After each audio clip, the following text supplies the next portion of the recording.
नमस्कार श्रद्धालु मित्रों। आज हम आपको सुनाने जा रहे हैं एक ऐसी कथा जो केवल मकर संक्रांति के पर्व की व्याख्या नहीं करती, बल्कि मानव जीवन के सबसे गहरे सत्य को हमारे सामने रख देती है। ये कथा है अहंकार और विनम्रता की, कर्म और फल की, पिता और पुत्र के संबंध की, और अंततः मोक्ष और आत्मशुद्धि की। मकर संक्रांति को अक्सर लोग तिल गुड़, पतंग और दान तक सीमित कर देते हैं, लेकिन इसके पीछे छिपी कथा इतनी गूढ़ और शक्तिशाली है कि यदि कोई इसे समझ ले तो उसका जीवन स्वतः बदलने लगता है।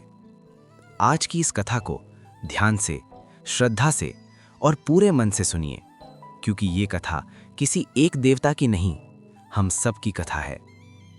सृष्टि का प्रारंभ और सूर्य का महत्व। जब सृष्टि का आरंभ हुआ, जब आकाश, पृथ्वी, जल, अग्नि और वायु अपने अपने स्वरूप में प्रकट हुए, तब ब्रह्मांड को एक ऐसे केंद्र की आवश्यकता थी जो सबको जीवन दे सके। तब प्रकट हुए सूर्यदेव। सूर्य केवल एक ग्रह नहीं थे, वे ऊर्जा थे, वे चेतना थे, वे आत्मा थे। वेदों में कहा गया, सूर्य आत्मा जगतस्तस्थुषश्च, अर्थात सूर्य ही चल और अचल दोनों की आत्मा है। जहां सूर्य का प्रकाश पहुंचा, वहीं जीवन फूटा। जहां सूर्य की किरणें पड़ी, वहीं अंधकार मिट गया। सूर्यदेव का तेज और उनका स्वभाव। सूर्यदेव अनुशासन के प्रतीक थे। वे समय पर उदित होते, समय पर अस्त होते। उनके जीवन में कोई अव्यवस्था नहीं थी, लेकिन उनका तेज इतना प्रखर था कि उसके समीप रहना साधारण के लिए कठिन था। यही तेज आगे चलकर उनके जीवन का सबसे बड़ा सबक बना। संज्ञा देवी, सहनशीलता की प्रतिमूर्ति। सूर्यदेव की पत्नी थी संज्ञा देवी। वे प्रेम, करुणा और सहनशीलता की मूर्त स्वरूप थीं।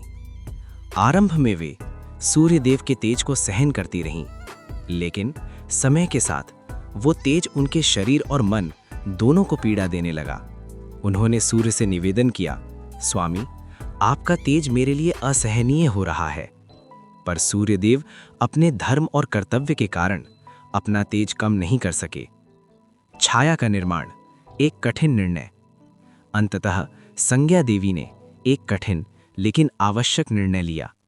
उन्होंने अपनी ही छाया से छाया देवी को उत्पन्न किया। छाया देवी संज्ञा देवी जैसी दिखती थीं, लेकिन उनका स्वभाव गंभीर और कठोर था। संज्ञा देवी छाया देवी को सूर्यलोक में छोड़कर अपने पिता विश्वकर्मा के यहाँ तपस्या के लिए चली गईं।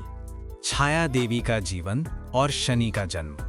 छाया देवी कर्तव्यनिष्ठ थीं, पर भावुक नहीं।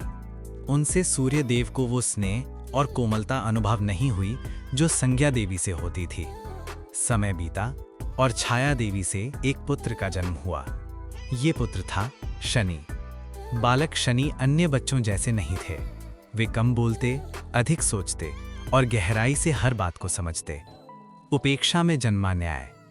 सूर्यदेव छाया देवी को अपनी वास्तविक पत्नी नहीं मानते थे। इसी कारण शनि देव को वो स्नेह नहीं मिला जिसके वे अधिकारी थे।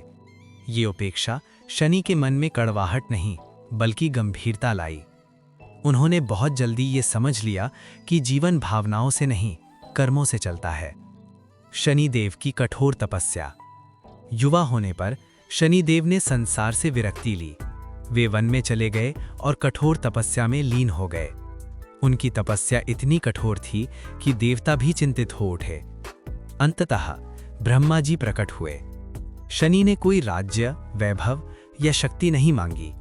उन्होंने कहा, मुझे ऐसा अधिकार दीजिए कि हर प्राणी अपने कर्मों का सही फल पाए। कर्म फल दाता शनि। ब्रह्मा जी ने शनि को वरदान दिया, तुम कर्म फल दाता बनोगे। अब संसार में कोई भी कर्म से बच नहीं सकता था। शनि देव दंड देने वाले नहीं थे, वे सुधार करने वाले थे। उनकी दृष्टि जहां पड़ती, वहां व्यक्ति अपने कर्मों का सामना करता। सूर्य और शनि, दो ध्रुव। सूर्य तत्काल फल देते हैं, शनि देरी से लेकिन स्थायी फल देते हैं। सूर्य राजा हैं, शनि न्यायाधीश हैं। इसी कारण ज्योतिष में दोनों को विरोधी माना गया, पर वास्तव में वे विरोधी नहीं, संतुलन के दो स्तंभ थे। आत्ममंथन का क्षण। समय के साथ सूर्यदेव ने आत्ममंथन किया। उन्हें अनुभव हुआ कि अपने तेज और अहंकार में उन्होंने अपने पुत्र शनि के साथ अन्याय किया। यही वो क्षण था जब सूर्यदेव परिवर्तन के लिए तैयार हुए। मकर संक्रांति, अहंकार का विसर्जन। सूर्यदेव ने स्वयं निर्णय लिया कि वे शनि की राशि मकर में प्रवेश करेंगे। ये केवल एक खगोलीय घटना नहीं थी, ये आत्मिक यात्रा थी। पिता का पुत्र के घर जाना पूरे ब्रह्मांड के लिए एक संदेश बन गया। अहंकार से बड़ा संबंध होता है। यही दिन मकर संक्रांति कहलाया। उत्तरायण, देवताओं का दिन। मकर संक्रांति से सूर्य की गति उत्तर की ओर हो जाती है। इसे कहते हैं उत्तरायण। शास्त्र कहते हैं उत्तरायण में किया गया पुण्य अक्षय होता है। इस समय आत्मा की उन्नति तेज होती है। भीष्म पितामह की प्रतीक्षा। महाभारत काल में भीष्म पितामह शरशैया पर पड़े थे। वे इच्छा मृत्यु के अधिकारी थे, पर उन्होंने उत्तरायण की प्रतीक्षा की। जब मकर संक्रांति आई, उन्होंने देह त्याग किया। इससे सिद्ध हुआ कि ये काल मोक्ष प्रदान करने वाला है। बिल और गुड़ का रहस्य। मकर संक्रांति पर तिल और गुड़ का दान क्यों किया जाता है? तिल शनि का प्रतीक है, गुड़ सूर्य की ऊर्जा का। इन दोनों का मेल संतुलन का प्रतीक है। दान की एक प्रेरक कथा। एक निर्धन ब्राह्मण मकर संक्रांति के दिन कुछ भी दान नहीं कर पा रहा था। उसने अपनी पत्नी से कहा, मेरे पास देने को केवल श्रद्धा है। उसने थोड़े से तिल और गुड़ दान कर दिए। कुछ ही समय में उसका जीवन समृद्ध हो गया। मकर संक्रांति का आध्यात्मिक संदेश। ये पर्व हमें सिखाता है, अहंकार छोड़ो, कर्म सुधारो, समय का सम्मान करो, न्याय को स्वीकार करो, बड़ों के आगे झुको।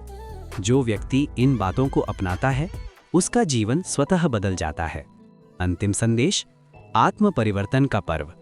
मित्रों, मकर संक्रांति केवल एक तिथि नहीं है, यह वो दिन है जब सूर्य देव अपने तेज को विनम्रता में बदलते हैं।